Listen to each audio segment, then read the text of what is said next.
Cinema का मुहूर्त नहीं हो पाता है। इस मुहूर्त पे ऐसे माहौल में कभी हमने सिनेमा को, इधर मेरा एक सिनेमा आया तो बहुत बढ़िया चला, उसको पे ऊपर हम लोगों ने नैना डोली सजा के रखना, तो उसमें हम लोगों ने मीडिया का सहारा लिया, क्योंकि मीडिया बहुत बड़ी ताकत होती है किसी भी चीज के लिए, चाहे वो नेता हो, अभिनेता हो। दुनिया में अगर अपनी बातें रखनी है तो मीडिया सबसे बड़ा जरिया है। आप लाइव सकते हो, लेकिन मेरे कहने का मतलब कि मीडिया एक ऐसी स्तंभ है और हम सबको मीडिया का स्वागत करना चाहिए। और मैं मीडिया से भी यही रिक्वेस्ट करूंगा कि आप लोग भोजपुरी के सिर्फ अश्लीलता के बारे में मत पूछा करिए। बिल्कुल सही। जब अच्छाइयों के बारे में पूछिएगा ना तो शायद हमारे जीवन में सिर्फ अच्छा ही होगा। हम बुराइयों को पूछ कर इतना पूछ देते हैं कि दुनिया बुराई के तरफ ही भागती है। जो गाने हम नहीं सुनना चाहते हैं, जो हमारे लोग नहीं सुनना चाहते हैं, जो लोग नहीं जानते हैं, उसको भी हम सर्च करके और उसी गाने के बारे में पूछ पूछ के उस गाने को सब्सक्राइब में ला देते हैं, उसको व्यूवर ला देते हैं। तो मैं सबसे रिक्वेस्ट यही करूंगा कि अगर एक बुरा होता है तो 75 अच्छी चीज होता है। तो आप लोग अच्छी चीजें पूछिएगा, अच्छे के बारे में पूछिएगा।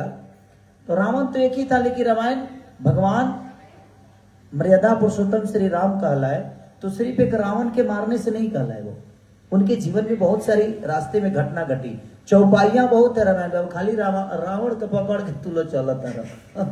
तो मैं अपनी मीडिया, जितने भी हमारे मीडिया कर्मी भाई हैं, मैं सबसे यही रिक्वेस्ट करूंगा कि सिर्फ रावण को पकड़ के मत चलिए। रामायण सिर्फ रावण से नहीं थी, उसमें रिश्ते भी दिखाए गए हैं, उसमें बहुत सारी चीजें हैं। अगर हम एक गाना गलत अगर गा देते हैं तो मुझे लगता है कि 40 को तो भजन गाते हैं, तो उस भजन के बारे में भी पूछिएगा तो दुनिया को समझ में आएगी कि नहीं, हमारे भोजपुरी में गंदे चीज नहीं होते हैं। क्योंकि आप जब गंदा पूछते हैं ना तो पूरी दुनिया और बाकी स्टेट के लोगों के दिमाग में यही होता है कि भोजपुरी में सिर्फ गंदा ही होता है। तो मैं सबसे, आप लोग मेरे गार्जियन स्वरूप हैं, मैं सबसे रिक्वेस्ट यही करूंगा कि किसी भी आर्टिस्ट या कहीं भी किसी से कुछ सवाल करिए तो अच्छाई के बारे में ज्यादा करिए, गंदगी को आप खुद डिवाइड करिए ताकि गंदा दुनिया ना सुने। आप बोल के सर्च कराते हैं तो अब सारे गमा और हमारी अर्सिया है, ये भी पंजाब से हैं, तो मिश्रण बहुत ज्यादा है। मतलब 3 स्टेट आपने इंक्लूड कर दिया गाने, पंजाब, बंगाल और भोजपुर। मैं क्या बोला, संगीत के लिए कोई स्टेट मायने नहीं रखता, कोई भाषा मायने नहीं रखता। हमें अगर अच्छा करना आता है तो हम कहीं भी जाकर काम करते हैं। का पाकिस्तान के लोग हिंदुस्तान में काम नहीं करते हैं? करते हैं ना। तो उस कलाकार हैं, कलाकार की कोई जाति नहीं होती, कलाकार का कोई धर्म नहीं होता, कलाकार का कोई सीमा नहीं होता। और 2 चीजें ऐसी है कि जो क्लियर होती है, एक मीडिया जो निष्पक्ष अपने जीवन में चलाती है दुनिया की खबर, उसके लिए कोई जाति प्रथा नहीं है, और एक कलाकार जो निष्पक्ष अपने कला के बारे में बात करता है और अपने कलाकारी से दुनिया को अपना बनाता है। तो सारेगामा कंपनी में जब भी हम लोग कुछ करते हैं तो हमें एक त्योहार की तरह लगता है। और बंधु 3 दिन, ये गाना बहुत पॉपुलर पहले का गाना है और सारेगामा का कंटेंट था, और मैं इसको गा रहा था एक दिन तो बाबा ने ही बोला, क्योंकि ये जौहरी टाइप की इंसान है, ये जब भी आते हैं तो पहले जब पहली बार मिले थे तो मैं आप लोगों को सच्चाई बता सकता हूँ यहाँ पे, सच्चाई बता सकता हूँ। बद्री जहाँ पहली बार जब मिले थे ना तो मैं इनको बहुत अवॉइड कर रहा था, क्या सारे गाना लेके आ जाते हैं, कुछ भी मतलब का। लेकिन जब मैं इनके साथ काम किया तो इनके अंदर बहुत कुछ है करने की। जो नहीं नाचता उसको भी ये नचा देते हैं स्टेज पे, वो अलग अलग टाइप के नचाते हैं, नचा नहीं पाते हैं ये नचा देते हैं, क्योंकि इनका एंगल खुद का सोचना होता है। जो नहीं नाचने वाला है उसको भी ये नाचते हुए दिखाते हैं। रीजन खेसारी नहीं पहनने वाला है, इसको भी पहना देते हैं। तो आपका विजन जब क्लियर होता है ना तो दुनिया का कोई भी कलाकार खूबसूरत दिखता है। हमारे भोजपुरी में बहुत सारे कलाकारों के साथ इन्होंने काम किया और इन्होंने सब पे वही काम किया जो खेसारी पे किया। ऐसा नहीं कि इन्होंने सौतेला व्यवहार किया कि उनके लिए कुछ और किया, इनके लिए कुछ और किया। जो जितना कर सकता है और जिसकी जितनी क्षमता है उस हिसाब से इन्होंने उसको प्रेजेंट किया। तो ये एक कंपनी की सबसे बड़ी खासियत होती है कि जो हर पूरे परिवार को एक समझता है, वो परिवार कभी टूटता नहीं। और आज इसीलिए सारेगामा कहीं ना कहीं आज दुनिया में अपना झंडा लहरा रहा है। भोजपुरी के क्षेत्र में सबसे आज ट्रेंडिंग में तो लगता है कि मुझे इनका कब्जा ही जैसे हो गया है, जैसे कि इन्होंने ट्रेंडिंग खरीद के ही रखा है।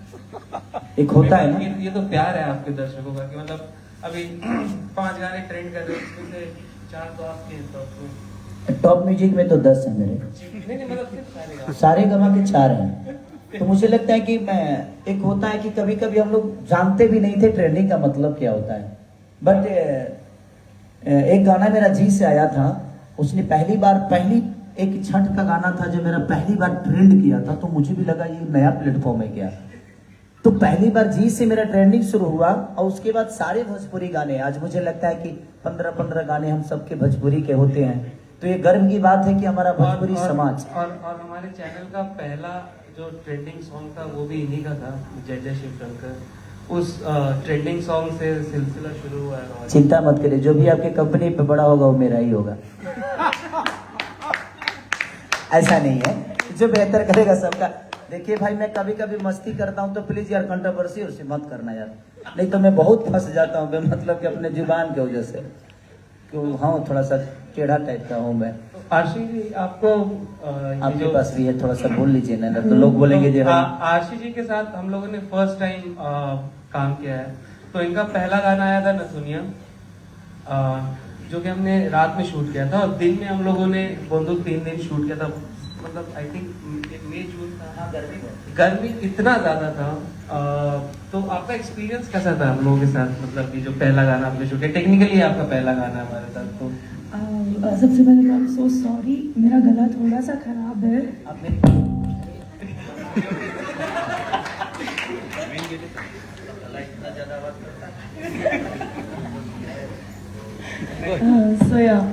मुझे काम करके काफ़ी अच्छा लगा, क्योंकि ये मेरा फर्स्ट टाइम था कि सारी सर के साथ जो मैंने काम किया है, एंड सारेगामापा हम भोजपुरी। यार खेसारी मत बोला करो, बेबी बोला करो मुझे। तो मेरे जीवन में कोई बेबी बोलने वाला नहीं है। मुझे लगा बाबू बोलना था। ये देख सकते हैं आप केमिस्ट्री। मुझे बहुत अच्छा लगा काम करके। एंड एक और स्टोरी है, बद्री सर की एक और स्टोरी है, मैं बताना चाहूंगी।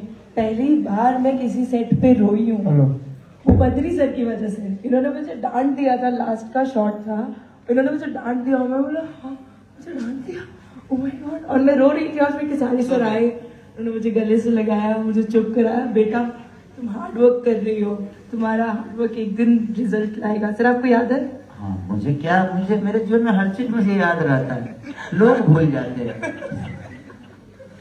तो इसलिए मैं हमेशा कोशिश यही करता हूँ। देखिए खेसारी लाल के स्टडम क्या है नहीं है ये मायने नहीं रखता, सामने वाला कलाकार को अगर मैं अपने स्टडम के साथ काम करूंगा तो शायद काम मेरा ही खराब होता है। इसीलिए मैं कभी भी जीवन में जो भी आर्टिस्ट होता है वो कम वर्क करे या ज्यादा करे, कोशिश यही करता हूँ कि वो मेरे दोस्त की तरह रहे, और इसीलिए मैं उसको पहले फ्री करता हूँ, बातें करता हूँ, हंसी मस्ती करता हूँ, ताकि उसको ये ना लगे कि खेसारी, इसके दिमाग में ये लगना चाहिए कि दिस इज चिरकुट। ऐसा बिल्कुल भी नहीं था, चिरकुट तो कहीं चिरकुट नहीं, मतलब कि एकदम यार इसका कोई लेबल ही नहीं है। मैं अपने लेबल को उस इंसान के नजर में पहले गिराता हूँ कि मेरा कोई लेबल नहीं है भाई, तू बिल्कुल निश्चिंत से काम कर।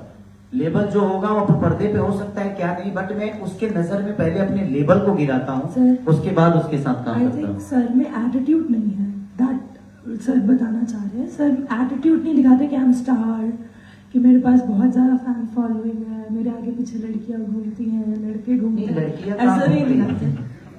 यही तो प्रॉब्लम है मेरे अंदर। मुझे इतने डीएम्स आते हैं, मेरे लिए कम आते हैं, सर के लिए इतने डीएम्स आते हैं कि लोग पूछते रहते हैं प्लीज खेसारी सर को बोलिए, उनके बहुत बड़े फैन हैं। और मेरा गाना जो नथुनिया भी था, जो मैंने सारेगामापा हम भोजपुरी से किया था, मेरा एक दो नंबर दे दो यार मेरे को भी, ताकि मैं बात करते रहूंगा। पर ये हमारा अनुभव सारेगामा के साथ हमेशा अच्छा रहा है, और मुझे नहीं, मैं क्या बोला कि जितने भी हमारे भोजपुरी के स्टार हैं, कलाकार हैं, सबका अनुभव सारेगामा के साथ हमेशा अच्छा रहा है, क्योंकि ये अपने कलाकार को कलाकार की तरह नहीं बेटी की तरह संभालते हैं। जैसे हमारे विक्रम सर, जो कि मैं जब भी उनसे बात करता हूँ तो मुझे नहीं लगता है कि मैं एमडी से बात कर रहा हूँ, उनसे लगता है कि बड़े भाई और छोटे भाई वाला एक रिलेशनशिप है मेरा उनके अंदर। और मैं जितने लोगों के साथ काम करता हूँ मैं एक परिवार समझ के ही काम करता हूँ। रीजन कि मैं अगर स्टारडम के हिसाब से काम करूंगा तो शायद ना वो मुझे अच्छे से जज कर पाएंगे और ना ही मैं उनको कर पाऊंगा।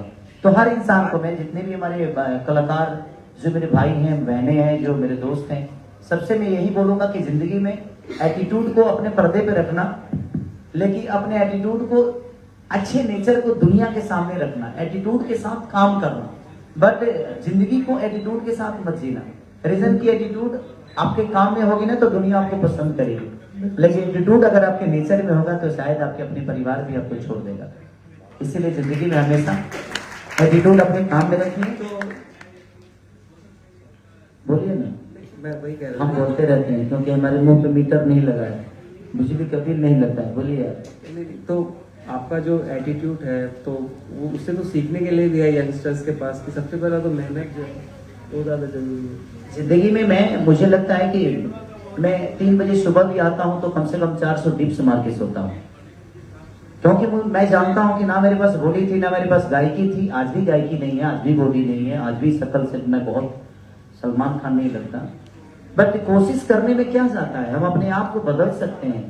पहले मुझे लोग लौंडा समझते थे, आप लोगों के दिमाग में आजकल के जनरेशन में गे समझते हैं लोग, क्योंकि मैं साड़ी पहन के पहली बार मेरी जब एंट्री हुई थी इस दुनिया में, तो मैं साड़ी पहन के पहली बार एंटर किया था। एक गाना था मेरा चूसा था देवरा चूसा था, उस समय मेरी एज थी 16-17 साल की। तो लोगों के दिमाग में, इंडस्ट्री के दिमाग में यही था कि ये लड़का नॉर्मल नहीं है, ये मर्द है ही नहीं। तो अपनी परछाई को मैंने बदलने की कोशिश की, और आज मुझे लगता है कि भोजपुरी इंडस्ट्री में दुनिया ये भी कहती है कि इससे बड़ा मर्द कोई नहीं है,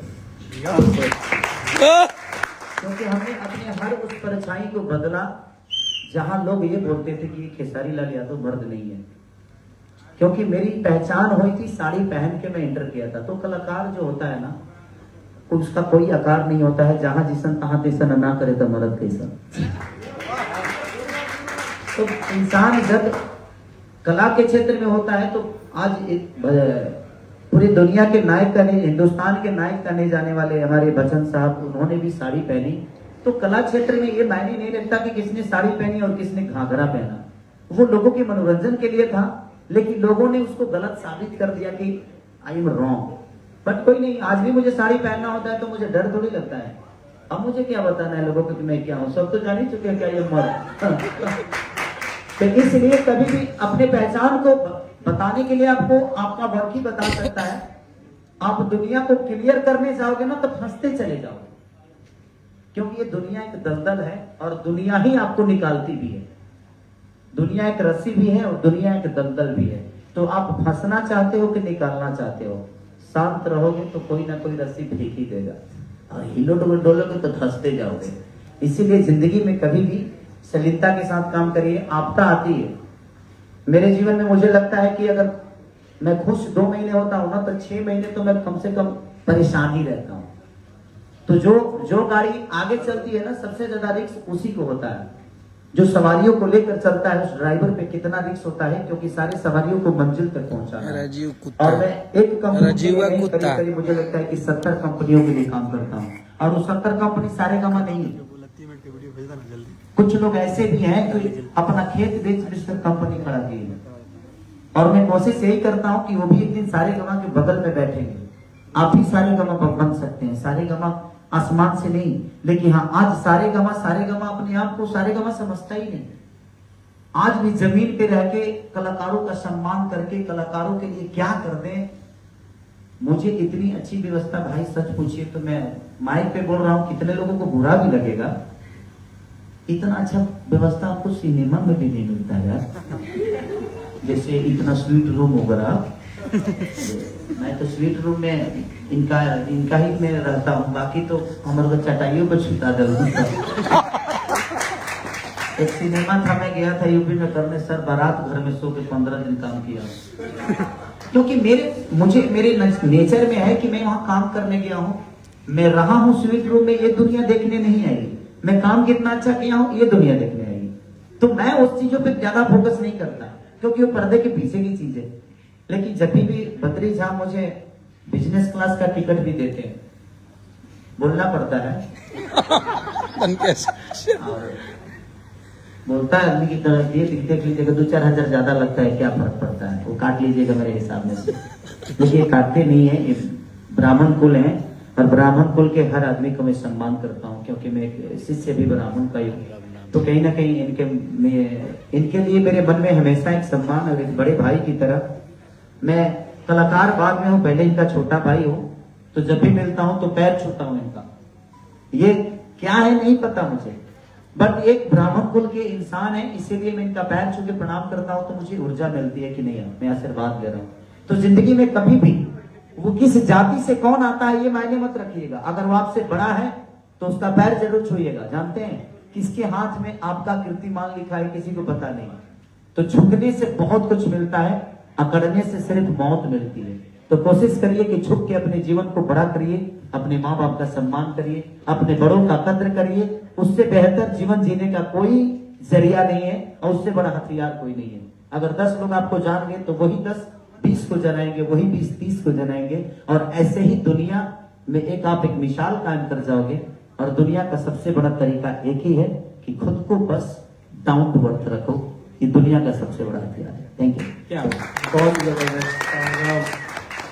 तो हम लोग अब क्वेश्चन आंसर सेशन शुरू करते हैं। रंजन, एक सेकंड, मुझे भी ये लास्ट में ये बोलना था, बद्री सर बहुत अच्छे हैं, बद्री सर बहुत ही ज्यादा अच्छे हैं।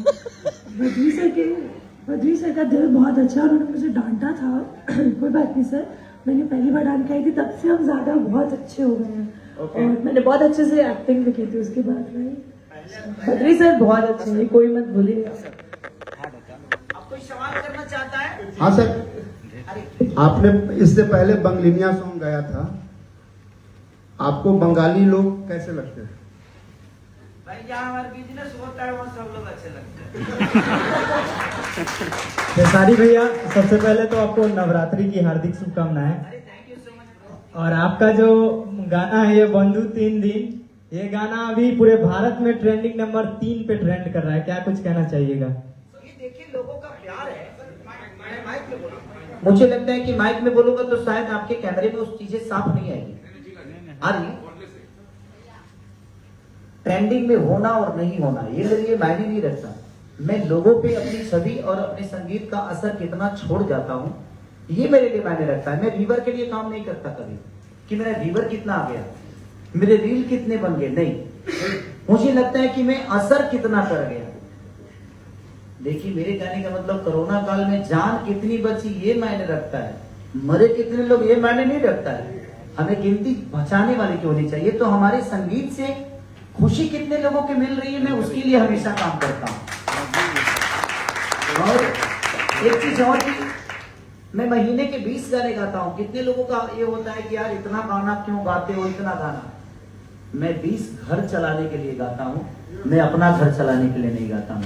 क्योंकि वो 20 कंपनियां होती हैं और उन 20 के साथ कहीं ना कहीं उनका परिवार जुड़ा होता है, इसलिए मुझे गाना पड़ता है, बाकी कोई बात नहीं। खेसारी जी इतनी सारी बातें हो गई, पर सबसे पहले ये गाना हो जाए बंधु 3 दिन। कहाँ रही सुन लेने को करते लाइव सुनना है। तो हीरोइन है ना गावे लेना नो इकर गाला ठीक नहीं ने बंधु 3 दिन तोरे बाड़ी के गलम देखा पे ललना बंधु 3 दिन ऐसे ज्यादा ना। तो 2-4 लाइन हीरोइन भी है ना तो उसका भी लाइन है, तो उसका लाइन हम नहीं जानते हैं। ये हीरोइन का गाला ठीक नहीं है। मैं हीरोइन के साथ एक सिंगर भी हूँ, मैं जरूर। अरे ये गाती हैं, हाँ गुड, ये सिंगर हैं, ये एक्टर बात नहीं, ये सिंगर पहले हैं। बिल्कुल, बट थोड़ा सा मैं थोड़ा गलत कर रहा हूँ इसलिए। तो मैंने कहना जरूरी था, जब हम छाप दिए थे तो पेपर पर भूल गया जरूरी।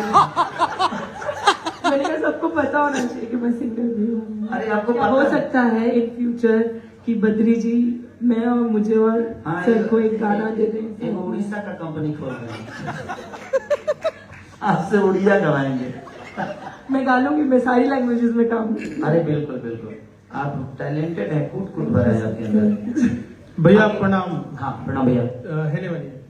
अरे जे तरीके से गाना और बंद कल जाता, स्ट्राइक मारल जाता, ओकरा बाद हर बार कंट्रोवर्सी में आप ही के लावल जाला, हर बार आप ही के द्वारा आप ही के पास लोग आकर के थम जाते हैं। तो इसे उभरने के लिए आप क्या करते हैं? लोकल ट्रेन ना जरावल जाला, राजधानी जरावल जाला। जिंदगी में एक चीज हमेशा जान लीजिए, मुझे करना आता है। कौन मेरे गाने को ब्लॉक कर रहा है, कौन मुझे डैमेज करना चाहता है, मैं लिट्टी चोखा बेचकर लोगों के घर पे नौकर झूठा धोके मैं यहाँ तक आया हूँ। तो जब मेरे पास कुछ औकात मेरी नहीं थी, मुझे 2 रुपए की औकात नहीं थी, तो मैं आज आपके सामने, आप जैसे बड़े भाइयों के सामने, इतनी सारे हमारे गार्जियन स्वरूप लोग बैठे हैं, इतने सारे टैलेंटों के सामने मैं कुछ कह रहा हूं। जब मेरी कोई औकात नहीं थी तो मैं आज यहां तक पहुंचा हूं। आज तो मेरी बहुत बड़ी औकात है, क्योंकि एक बहुत बड़ा साम्राज्य का मालिक हूं मैं, और उस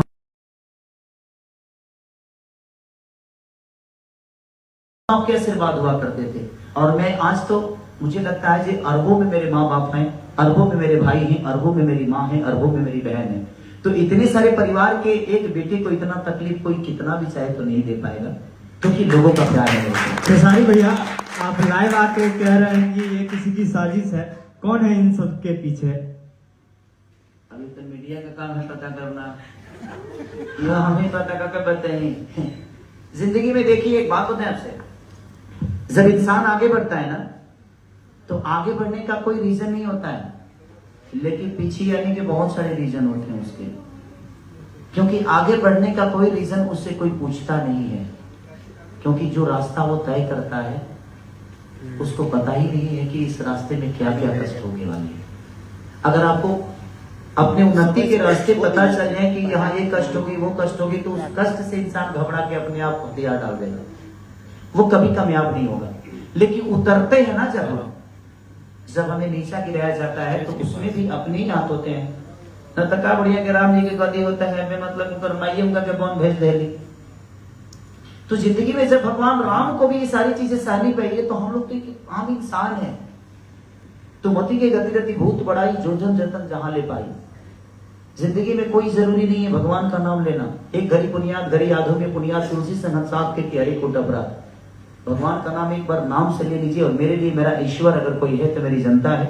और मैं हमेशा उठता हूं ना, तो एक तस्वीर है मेरी एक शो की, हमेशा अपने सिरहाने लगा के रखता हूं कि मेरी शुरू में वो सिर्फ भीड़ नजर आती है, उसके बाद मैं अपने आप ऊर्जा में आ जाता हूं।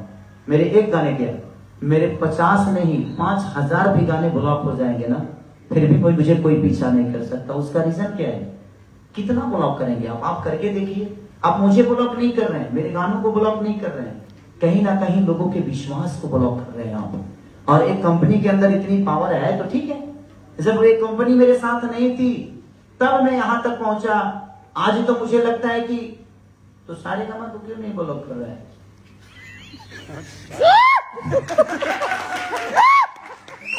होता क्या है बताऊं आपको, ये जितनी कंपनियों को ब्लॉक किया जा रहा है ना, वो कमजोर लोग हैं।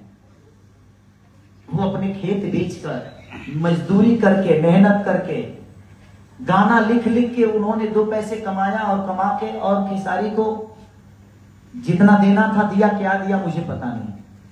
तो ये गरीब लोग हैं जिनके गाने ब्लॉक हो रहे हैं। अगर उनके अंदर इतना ही औकात है, इतना ही उनकी क्षमता है, इतना ही वो अपने आप को बड़ा समझते हैं, तो सारेगामा को कर दो भाई। सारेगामा तो एकदम सीना ठोक के ट्रेंडिंग पे ट्रेंडिंग जा रहा है भाई। तो जिंदगी में हर आदमी, एक किस्सा बताता हूं आपको। एक बार भगवान शिव और पार्वती में ठन गई। माँ पार्वती यही बोले कि भगवान ये बताइए कि लोग गुजरले के काहे उजारेला। भगवान कहले कि बेमतलब काहे के फेरा में पड़ल बड़ो, चलो खाना पीना बनाओ और स्थिर हो जाए। तो ना चले आप बताइएगा नहीं तब तक हम खाना नहीं बनाएंगे। कुछ देर के बाद माँ पार्वती इस बात को भूल गई कि मैंने क्या पूछा था। भगवान बोले कि चलो जंगल में चलते हैं।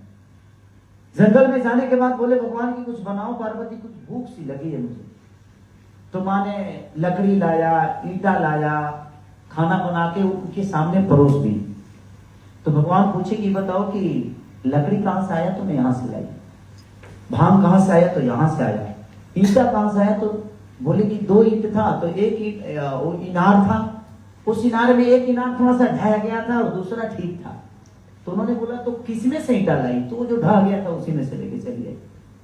तो उनका शब्द था कि जब तुम दुनिया के मालकिन होकर उजरे हुए एक इनार को उजाड़ के आ गई, तो तुम कैसे सोचती हो कि इंसान वो बरियार के पास जाएगा? तो जिंदगी में हर आदमी उसी को दबाना चाहता है जो कमजोर होता है। सारेगामा भी तो डील में नहीं है, ये भी तो एक कंपनी है। वेब भी डील में नहीं है, वो भी एक कंपनी है। स्पीड रिकॉर्ड भी नहीं, वो भी एक कंपनी, खेसारी म्यूजिक वर्ल्ड भी नहीं, वो भी तो यूट्यूब ही है। वो मुझे क्यों नहीं मार रहे हैं? मेरे खेसारी म्यूजिक वर्ल्ड को बंद करके गाना देखे, धजिया उड़ा दो मैं। वो उनको कर रहे हैं जिनकी कोई क्षमता नहीं है, जो बेचारे अपना घर परिवार चलाने की कोशिश कर रहे हैं। वो ऐसे लोग हैं जो उस कंपनी से कुछ कमाना चाहते हैं, अपना परिवार चलाना चाहते हैं। ये गलत है। ठीक है, मैंने डील की है किससे, लेकिन पेमेंट क्या दिया है आपने? डील मैं 2 महीने पहले उस डील को खत्म कर चुका था और मैंने पेमेंट कोई नहीं लिया। जितना पेमेंट लिया उससे ज्यादा गाना दे चुका हूं मैं। लेकिन ठीक है, उनका पेपर पे साइन किया हो, पढ़ा लिखा भाईचारा के हीरो बन गए, हम क्या करें, हमारे क्या गलती तो भाई है। अब भाई चलाने वाले कोई लोगों ने प्यार दिया, मैंने मेहनत की और मैं यहां तक पहुंच गया। अब लोगों को लगता है कि भाई चलाने वाला आदमी इतना बड़ा कैसे हो गया, तो ठीक है ना। और अपने ही लोग काटने वाले हैं। सर आपको क्या लगता है कि अच्छा जितने इंडस्ट्री में लोग हैं, मैंने खेसारी के चाहते थे हीरो रहस, के चाहते थे खाली करेगा ना बाजी? नहीं, जिंदगी में हर आदमी जो मेरे कंपटीटर है, जो मेरे आसपास रहने वाले लोग हैं, ये कतई नहीं चाहेंगे। हम भी नहीं चाहते हैं कि कोई मेरे से ज्यादा बजे, कोई नहीं चाहता है। अच्छा आप चाहिएगा जो कोई मीडिया वाला आपसे ज्यादा बड़ा हो जाए? नहीं ना, हर आदमी का एक, लेकिन नहीं, मेरे कहने का मतलब कि किसी को प्लानिंग से बर्बाद मत करिए। अगर आपको बर्बाद ही करना है तो अपनी मेहनत से, अपने ऊर्जा से किसी को तबाह कर दीजिए, अगर आपके अंदर वो क्षमता है तो। अगर आपको अगर प्लानिंग ही आती है तो उसके लिए हम कुछ नहीं बोल सकते। मैं तो हमेशा तैयार रहता हूं, जिसके अंदर पावर हो वो मेरे साथ जिम करके देखे। बस पूरी इंडस्ट्री की बात कर रहा हूं। जिसके अंदर पावर हो वो मेरे साथ दौड़ के देखे, जिसके अंदर पावर हो मेरे साथ नाच के देखे, जिसके अंदर पावर हो मेरे इतना सॉन्ग गा के देखे, मेरे इतना वर्क करके देखे। मैं किसी को रोकने नहीं गया हूं। लोगों को करने नहीं आता है और लोग कर नहीं पाते हैं, तो भाई खेसारी को कैसे भी डिस्टर्ब करके दबाया जाए। बट मैं इस पे भी फोकस नहीं करता। आपके अंदर दबाने की पावर है, मेरे अंदर करने की पावर, मेरे अंदर दौड़ने की पावर, मेरे आपको अंदर रोकने की पावर है। कितने दिन तक आप बाढ़ को रोक सकते हैं सर? जाइए डैम खोली हो, जिनको एगो गांव डूबाई ओकरा पता नहीं है, डैमवा खुले तो ना। अच्छा ये एग्रीमेंट में जीवन भराई हमार, अच्छा ये हटब हो दिन वो कहाँ गए हैं जिन डिलेट मारता रहे। तो जिंदगी में लड़ाई झगड़ा किसी चीज का सॉल्व नहीं है। मैं सबसे यही बोलना चाहता हूं कि प्यार से अगर चीजें हो जाए तो दुनिया में हर चीज मैनेज हो सकती है। मतलब यहाँ पति पत्नी का जब तलाक हो सकता है तो एग्रीमेंट हो, जब जीवन का रिश्ता जब खत्म हो सकता है किसी पेपर के तहत, तो क्या वो खत्म नहीं होगा? सब कुछ खत्म होने वाला है। बट ठीक है, वो एक जिद है किसी की और मैं उस जिद के साथ एंजॉय कर रहा हूँ। मुझे दुख नहीं है। हम महीना के 20 गाने गाते हैं, कितना डिलीट मारिएगा? अभी हम कम से कम 50 को गाना नहीं गाने वाले हैं। को डिलीट मार के देखें, अगर आपकी औकात है तो सारे गानों को छू के देखिए, आपको भी समझ में आएगा ना कि आप कहाँ छू रहे हैं। नहीं छू सकते। टी सीरीज को छू के देखिए, नहीं छू सकते। तो वो भी जानते हैं कि किसको मुझे छूना है। वो कमजोर लोग हैं जो अपने बीवी बच्चों को चलाने के लिए खेसारी लाल यादव को अपने पास रखे हैं। बट कोई नहीं, उनका परिवार जब बंद होगा तो कहीं ना कहीं आपको प्रॉब्लम होगी। माँ दुर्गा है, अगर मैंने गलत किया होगा तो मेरे साथ गलत होगा। मैं दुर्गा पे छोड़ता हूँ। इस नवरात्रि के टाइम पे मैं किसी को बद्दुआ नहीं देता, बट मैं दुर्गा पे छोड़ता हूँ कि माँ अगर मैंने गलत किया होगा उस इंसान के साथ तो प्लीज मुझे वो सजा देना। अगर उन्होंने गलत किया होगा तो उनको सजा मिलेगी, छोड़ दीजिए। कभी कभी भगवान की सेवा। बद्री सर आपसे मेरा एक सवाल है कि सारेगामा हम भोजपुरी निरंतर नए नए प्रयोग करती है, अच्छे अच्छे गाने लाती है और आप भोजपुरी की दिशा सुधारने में भी लगे हुए हैं। आपके पसंदीदा अच्छे गायक अच्छे अच्छे गाने भी गाते हैं, ट्रेंडिंग भी होता है। और तब तक में क्या होता है कि आप एक अच्छे गाने लाते हैं, दिशा दशा सुधारने का प्रयास करते हैं, तब तक आपके ही कुछ चहेते गायक ढोरी चोली वाला अपना सॉन्ग ले आते हैं, तो उससे आप कैसे निजात दिलाएंगे?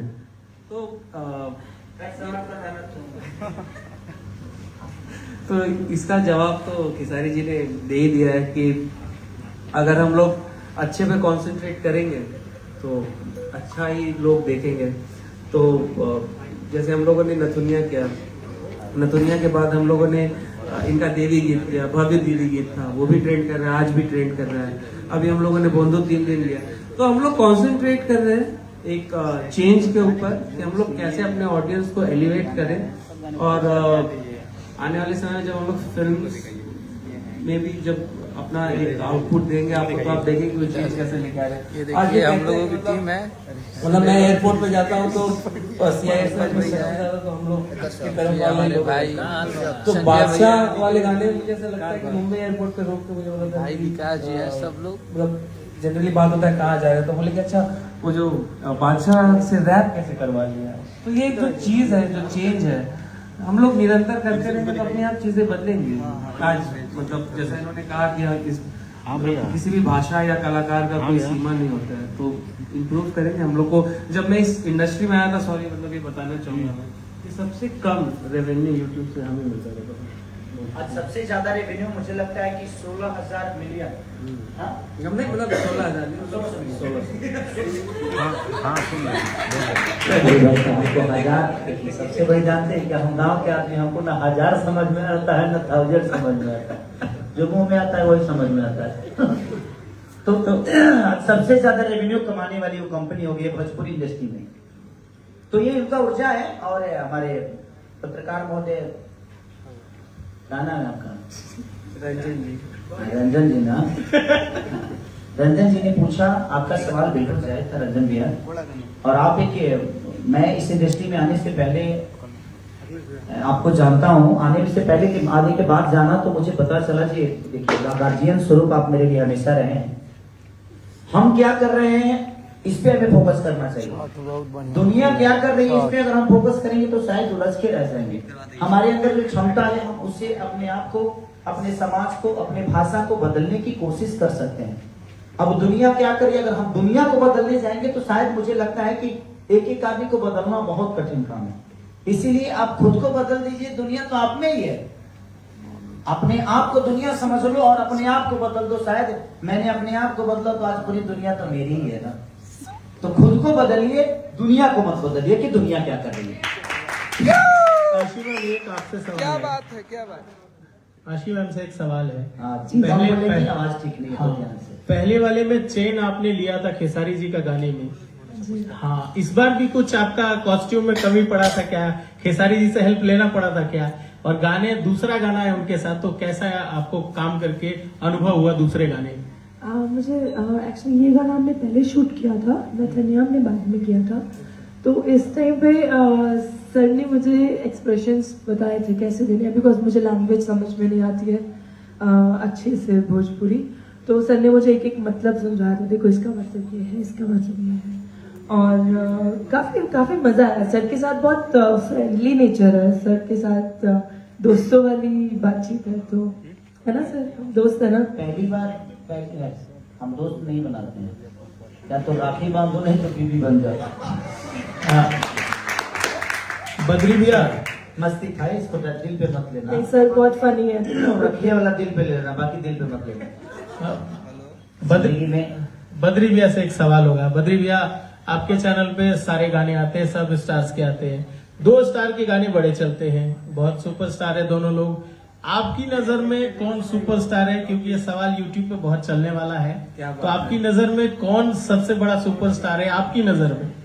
तो सबसे जैसे कि बहुत जबरदस्त क्वेश्चन पूछा आपने, थैंक यू सो मच।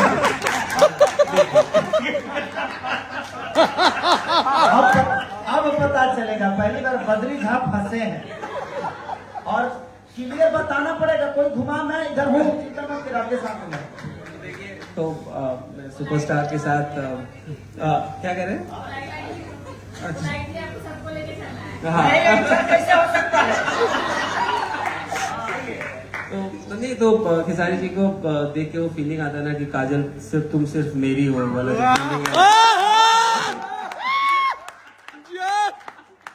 क्या बात है। मुझे कि काजल सिर्फ तुम मेरी हो। तो मेरी वाली कौन सी थी? वो पता, वो भी तो डिस्कशन का मोड है, वो फिर कभी। हाँ, तो यही है, देखिए सुपरस्टार तो है खेसारी जी, जबरदस्त सुपरस्टार है। उनका जो फैन फॉलोइंग है, मतलब चैनल पे पहला गाना उन्होंने दिया मुझे, और सफर 0 से शुरू किया था हमने, आज 8 मिलियन पे हैं हम लोग। तो ये सफर तो हम लोग, कह तो रहा हूँ कि चैनल पे पहला गाना जो ट्रेंड किया वो जय शिव शंकर खेसारी जी का था। खेसारी भैया, एक सवाल है। आप ये थोड़ा सवाल कंट्रोवर्शियल आपने जवाब दिया। अच्छा, आपको मिल नहीं रहा है क्या कंट्रोवर्सी? मैंने आप बोलना चाहते हैं कि खेसारी सबसे बड़ा स्टार है, राइट ना? यस। बट मैं आपको बता दूं कि मैं कोई स्टार नहीं है। आप जिनके लिए बोल रहे हैं वो मेरे बड़े भाई थे, बड़े भाई हैं और बड़े भाई रहेंगे। खेसारी भैया, उनकी गायकी देखकर मैं बड़ा हुआ हूँ। मेरी एज बहुत छोटी है, उनसे मैं कम से कम 6 से 7 साल छोटा हूँ। तो अगर मैं अपने बड़ों का सम्मान नहीं करूंगा तो मुझे नहीं लगता कि मेरा कोई सम्मान करेगा। और वो बड़े थे, बड़े हैं, बड़े रहेंगे। मार्केट में ज्यादा बजना कम बजना ये तो आपकी ऊर्जा के ऊपर होता है, लोगों के प्यार के ऊपर होता है। लेकिन जो सच्चाई है उसको ना ये छुपा सकते हैं ना मैं छुपा सकता हूँ। इन्होंने ऐसे नहीं बोला, वो प्यार था इनका खेसारी के लिए, लेकिन ऐसा नहीं कि ये किसी को कम मानते हैं। उस चैनल पे कल्लू के भी 200 मिलियन के गाने हैं, तो हमारे कल्लू जी का भी एक सम्मान है। तो आर्टिस्ट कोई छोटा और कोई बड़ा नहीं होता है। हम कोशिश कर रहे हैं अपने भोजपुरी को बड़ा करने के लिए, और इसमें हमारे जितने भी कलाकार हैं कितना मेहनत कर रहे हैं ये मायने रखता है। कौन बड़ा है कौन छोटा है ये कोई मायने नहीं रखता है। खेसारी भैया, आप भोजपुरी के गायक हैं और अभी लगातार जैसे कि 2 गाना आपका बंगाली में है। पहला तो एक बंगालिया गाया था और दूसरा है ये बंधु 3 दिन। क्या लगता है कि बंगाली लोगों से आपको क्या प्यार व्यार हो गया क्या? कब्जा तो नहीं होने वाला बंगाली इंडस्ट्री पे भैया? बंगाल एक्चुअली पहला वाला गाना बंगलिनिया नाम था, उसमें कीमती महारी के भातारी के वो गाना मात्र 15 मिनट में लिखा था और अखिलेश बाबा ही उसके राइटर थे और बाकी हेगड़े जी ने बहुत अच्छा काम किया था।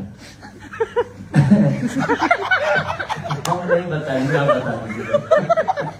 तो उसमें मैंने कुछ बातें बोली थी बंगाल की, जबकि सच पूछिए तो मुझे बंगला आता नहीं है। उल्टा सीधा मैंने कुछ भी बोल दिया था। उड़ी बाबा की बोल चीज हम तुम्हें भालोबासो करबे 3-4 को हमको, जैसे मेरे जीवन में हर भाषा के 4 को, जैसे अंग्रेजी के 3-4 को भाषा हमको आता है, या यस नो वेरी गुड। मैं इसी पे आज 15 साल से लेके चल रहा हूँ। तो 4-5 आते हैं, यस या नो, हाँ, thank you so much, I love you, I hate you, कुछ चीजें रखता हूं मैं जो मुझे पता है कि इसका मतलब गलत नहीं हो सकता है। यस नो वेरी गुड छोटा सा है, मुझे याद होने में भी ज्यादा टाइम नहीं लगता। तो जिंदगी में हर भाषा ने क्या बोला आपसे कि मेरे लिए बंगाल, मेरे लिए भोजपुरी, हिंदी, कन्नड़, मराठी, दुनिया जहां कुछ भी मायने नहीं रखता। मैं एक कलाकार हूं और मैं सबका हूं, चाहे वो किसी भाषा के लोग क्यों ना हो। मैं सबका हूं और मैं सबका प्यार पाना चाहता हूं और सबके दिल में रहना चाहता हूं। मेरे लिए ये मायने रखता है। Thank you. तो अब हम लोग क्लोज करते हैं सेशन को और वीडियो देख लेते हैं और फिर रील्स एक्टिविटी करते हैं। किसी का पब्लिक में से भी तो कंट्रोवर्सी पूछो ना यार। Okay, thank you so much. Thank you video देखने के बाद हमारे सब वो YouTube shorts collaboration first time हम लोग इस गाने के लिए इन्फ्लुएंसर्स जो थे आप लोग का भी थोड़ा सा इंफॉर्मेट हो जाए। ठीक है, तो चलिए नीचे बैठते हैं, आप देखते हैं गाना। इसको हटवा दीजिए।